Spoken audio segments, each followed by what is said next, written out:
Chapter 14. Happily Ever Afterlife. Hades was back home in the underworld after his ordeal in the Deadwoods, drinking pomegranate wine on the terrace and watching the ferryman usher in the dead.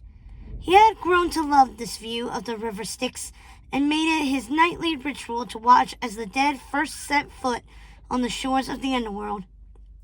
But this evening he was awaiting the new arrivals with even more anticipation than usual. He watched as they stepped off the boat, each of them giving the ferryman a coin before disembarking and making their way to his fortress, where he had a lavish banquet waiting for them. Hades had spent many evenings this way, trying to content himself with the company of the dead, and this evening was no different. He saw his new guests making their way up the winding path that led to his palace, and he got up and walked to the dining room so he could greet the dead before their feast, as was his custom. This evening there would be fewer guests in attendance than usual, but Hades didn't mind. He heard the sound of their clicking heels on the onyx floors and knew they were almost there.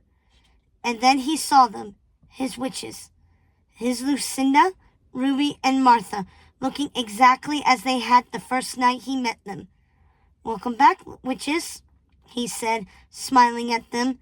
Their sweet laughter rang through the halls of the underworld as they called his name and ran to greet him, hugging him over and over and covering his cheeks with their red lip paint. "So I take it you've forgiven me for killing you?" he asked, pouring them some wine and handing them their glasses. "You've made us whole again. You saved Circe, and you saved us. Of course we forgive you." "Thank the deities," he said, spying himself in his magic mirror. "I look like Jack Burton," he said, as he wiped the lip paint from his face. He knew the Odd Sisters had no idea who he was talking about, but it didn't matter. He was happy to be with his witches again, to be laughing with them and making jokes they didn't understand. "And because I know you're going to ask, Circe's fine, and so are Primrose, Hazel, and Jacob. They're working to restore the Deadwoods," said Hades, fending off more kisses and hugs. "What about the Wraith Queens? Do Circe, Primrose, and Hazel know how to protect themselves from them?" Lucinda had only been herself again for a matter of hours, and she was already fretting over Circe. Hades was pleased. "Oh, I banished those hags. I should have done it hundreds of years ago. But enough of that. I have a surprise for you. Well, 2 surprises, actually," Hades said, beaming with both of his hands up, his fingers wiggling excitedly. "Is that our surprise, pizzazz hands?" asked Martha, rolling her eyes. "No, you dingbat. But they're great, right?" he said, cracking himself up again. "This surprise is even better than pizzazz hands, if you could believe it. Behold," he said, stretching out his arm like a carnival barker might when presenting a major attraction. "Circe!" the Odd Sisters screamed, running toward her. "What are you doing here?" And then they stopped, realizing who it was. This wasn't their daughter. It was their sister, the Circe who had been taken away from them so many years before. They just stood there, looking at her, until they were overcome with joy, covering her in kisses and hugging her again and again. "Isn't anyone going to say hello to me?"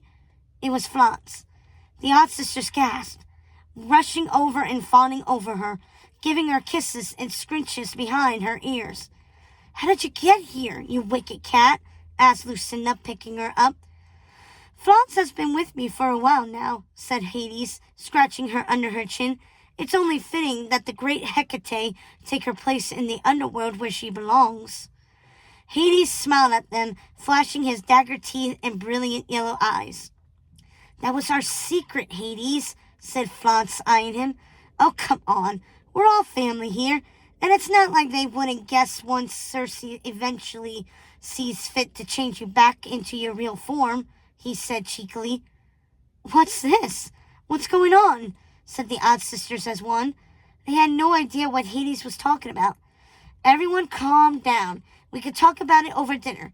And look, I had my minions put out my finest bone china,"